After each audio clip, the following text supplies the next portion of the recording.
at 9. This Saturday, the 25th of May 2024. Gender equality. President unveils plans to establish a commission for women empowerment. Vows to improve rights of women. Continuing downpour.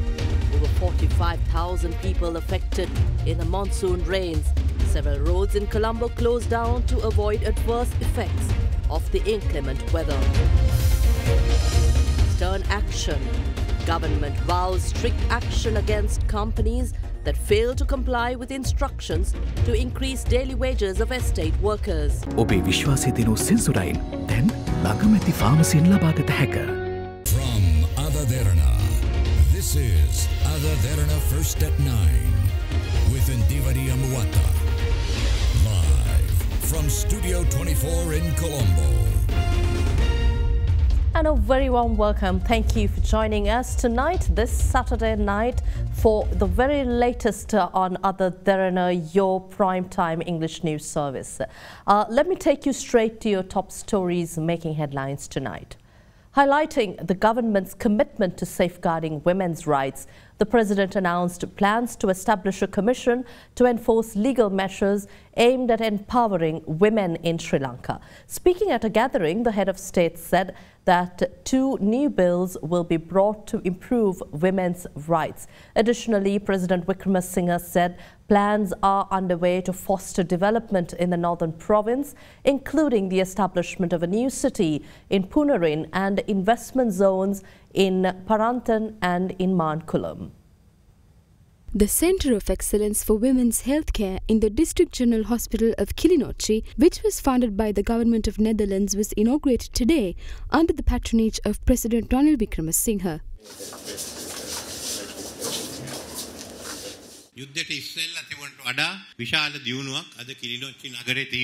A notable progress is both evident and crucial in Kilinochchi. Plans are on the way to foster development, including the establishment of a new city in Punarin and investment zones in Paranthan and Mankulam. We further anticipate developing these areas through agriculture modernization efforts. Additionally, the region presents opportunities for renewable energy projects, with approvals granted for such initiatives in Kilinochchi. Similarly, there are several other issues that need to be addressed. Accordingly, efforts were directed towards resolving land disputes and addressing the issues of missing people in these areas. This newly inaugurated building is of massive importance as it serves women of our nation. In our country, there are no laws to safeguard women's rights beyond the basic provisions outlined in the Constitution. To address this gap, we have introduced 2 new bills to the Parliament aimed at enhancing women's rights. The Women's Empowerment Bill proposes essential provisions to legally empower women, including the establishment of a commission for their implementation. The Gender Equality Bill, which comes in second, is anticipated to be passed by the end of June. The bill is currently undergoing review by the courts before submission to the Parliament. Our commitment to protecting women's rights extends to enacting laws against violence and ensuring equal opportunities for women in workplace promotions and transfers. Women's rights have been legalized at present, and everyone should operate within this framework. කාන්තාවන්ගේ අයිතිවාසිකම් විශේෂයෙන්ම නීතිගත කරලා තියෙනවා. ඒ නීතිය යටතේ ක්‍රියාත්මක කරන්න පුළුවන්. Crunchy goodness for hunger on the go. ජීවිතේ හැම තැනකදීම ස්මාර්ට් වෙන්න. පොලිය විතරක් ගෙවාගෙන යන්න. CDB Smart Draft. Also in news, highlighting that it is a must for the regional plantation companies to pay 1,700 rupees to their estate workers. State Minister of Finance Ranjit Siambalapitiya said measures will be taken to appoint a committee to look into companies that are unable to implement the wage hike. Addressing media in Kegol, Ranjit Siambalapitiya said lease agreements of regional plantation companies will be revoked if they're unable to pay the dues to a failure in their management. All of us know that estate sector workers cannot survive from a daily wage of 1,000 rupees. A few weeks after the publication of the Gazette that proposed the 1,700 rupee wage hike, the Gazette on the implementation of the wage hike was issued on the 21st of May. As per the Gazette, the basic daily wage of an estate worker has to be 1,350 rupees. Another 350 rupees will be given to them as a special allowance. An additional amount is given to them daily after determining their contribution contribution towards the production. For example, if a worker who is an employee of a rubber plantation taps an additional kilogram of latex, he or she is entitled to receive 80 rupees. A worker in a tea plantation too is entitled to receive 80 rupees for an additional kilogram of tea buds. All of these amounts are included in the calculation of the daily wage. This daily wage hike is necessary. According to the Gazette, it is applicable from the 1st of May. There are 24 regional plantation companies operated by the private sector under lease agreements with the government. If a company refuses to pay that amount, a committee will be appointed by the Minister of Finance to look into that. If the investigations reveal that they are unable to pay this amount due to management failure, steps will be taken to revoke their lease agreements and hand over the companies to new investors.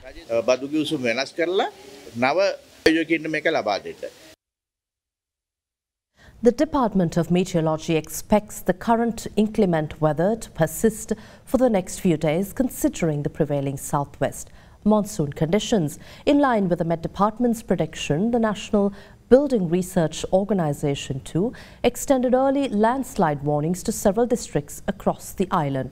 The Disaster Management Centre said over 45,000 persons are affected by inclement weather in Sri Lanka so far. Heavy rains persisted throughout several parts of the island today. The highest rainfall during the past 24 hours was recorded from the Karagala area in Ratnapura, amounting to 185.2 millimeters of rainfall. Authorities were prompted to close the Colombo-Badulla road last night as trees collapsed onto the road owing to heavy rainfall. Though officials cleared the road for traffic this morning, police stated that the road could be closed for traffic once again due to strong winds in the area. In the meantime, the Badulla night mail train and several special trains which were to operate on the upcountry railway line were halted since last night.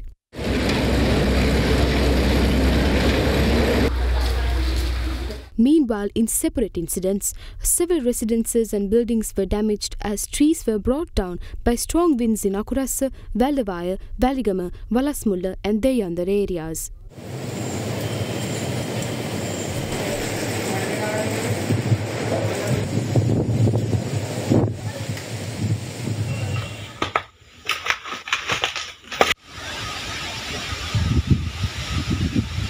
Meanwhile, water levels of the Castlereagh Reservoir and Maussakale Reservoir are on the rise, resulting from heavy rains. 6 sluice gates of Daduru Oil Reservoir were also opened due to the prevailing weather conditions.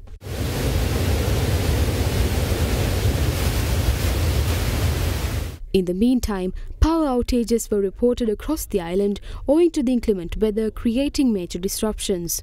According to the Disaster Management Centre, 45,344 persons of 12,194 families remain affected by the adverse weather patterns. Meanwhile, taking the prevailing inclement weather into consideration, the National Building Research Organisation extended early landslide warnings issued to several areas in the Colombo, Kalutara, Kegaul, Nuwara, Ratnapura and Kandy districts. The Met Department expects heavy rains to persist in the next few days due to southwest monsoon conditions. Meanwhile, police spokesperson DIG Nihal Talduwas said several roads in Colombo will be closed for traffic tonight in order to prevent adverse effects of the inclement weather. Accordingly, Baybrook Place, Cemetery Roundabout in Boralle to Tumulla Junction, Baudaloka Mawata and the stretches of road from Dr. Lester James Pedis Mawata to Rotunda Junction in Colombo 3 will remain closed for traffic tonight.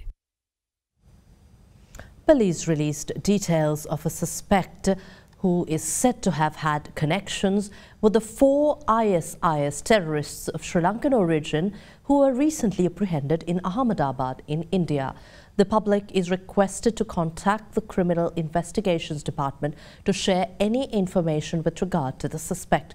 The police headquarters assures the confidentiality of the informant and that it will be secured.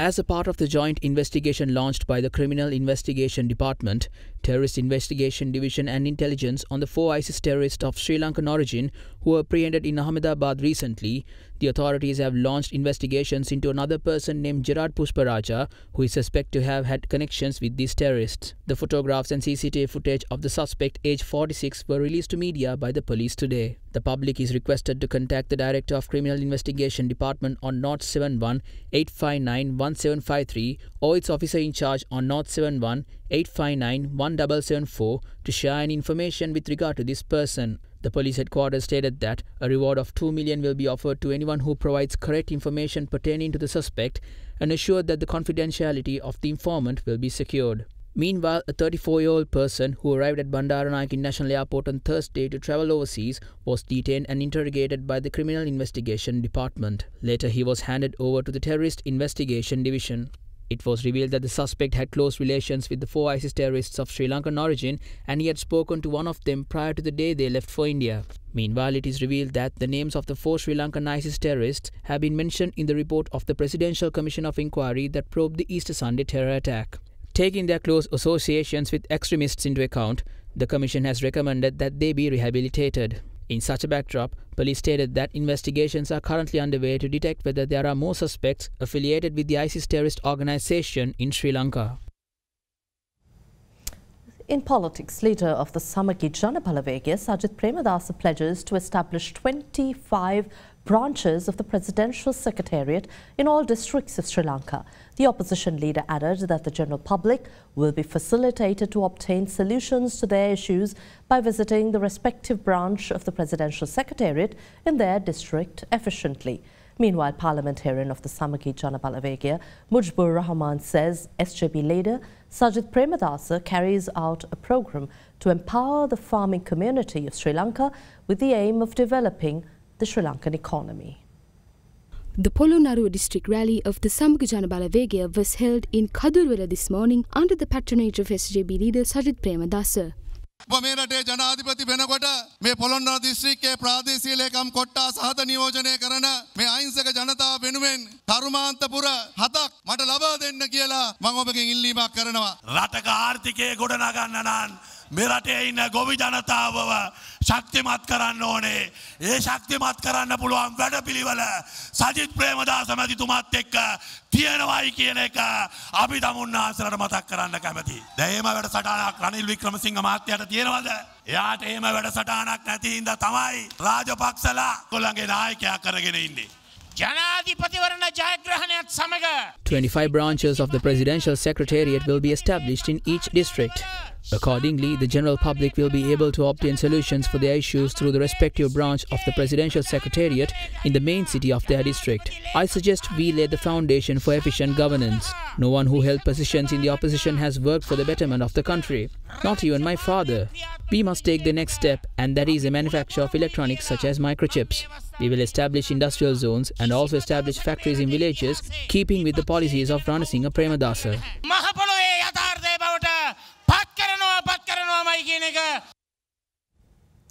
Leader of the National People's Power, Anurakumara Dissanayake, assures to create a government beneficial for the general public. Addressing a gathering, the NPP leader said that the governments elected so far have acted in the interests of themselves rather than in the larger benefit of the people. He further went on to say that President Ranil Wickremesinghe was not able to change the prevailing system during his 47-year career and service in Parliament, and added that as the head of state, he does not require another chance in power.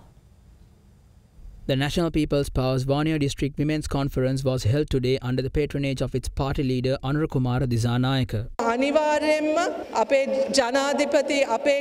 Our presidential candidate Anurakumara Dissanayake will be elected as the president in the next presidential election with the votes of women in this country. We will somehow make that happen. If we don't take the initiative to change the system now, we will never be able to bring change in the future. MP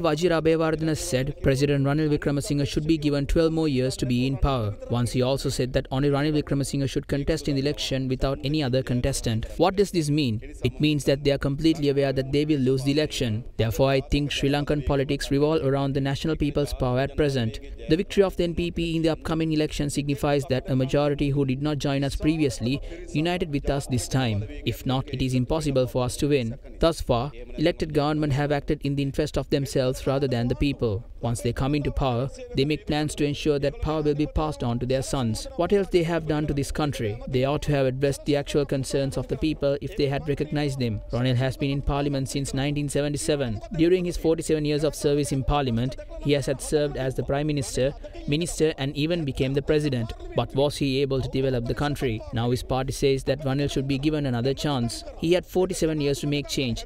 He doesn't require another chance. However, the NPP will take the initiative to create a government that is beneficial for the general public.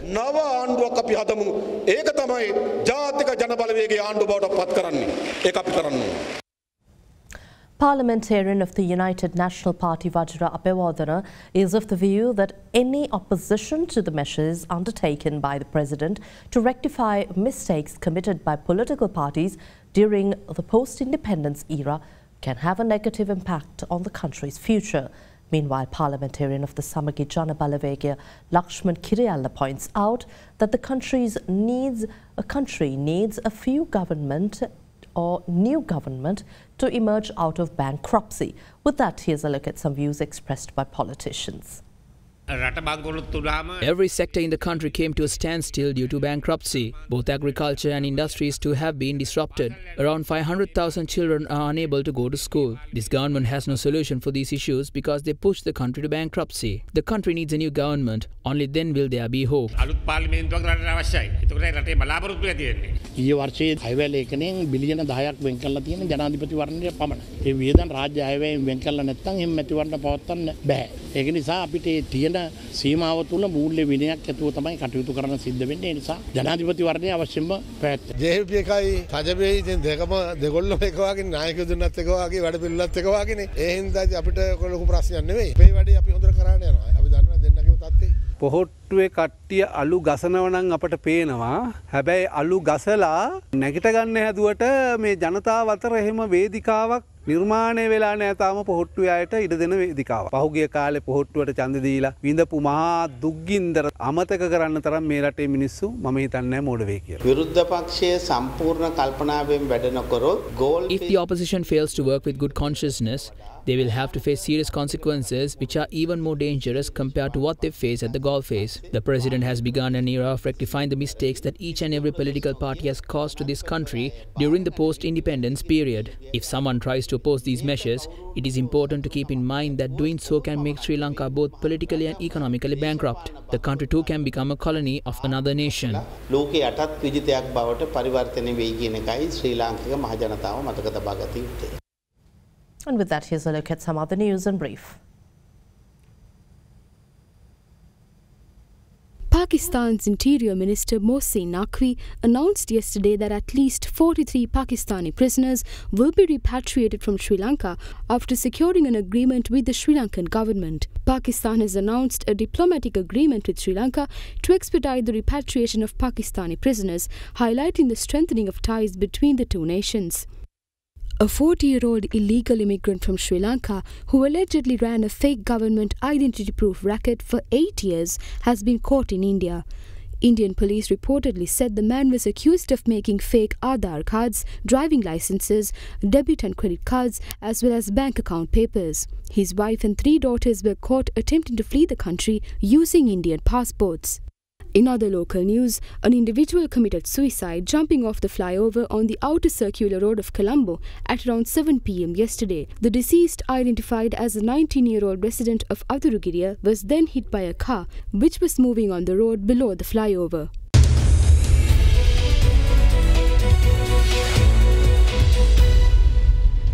Welcome back. We take you to business news now.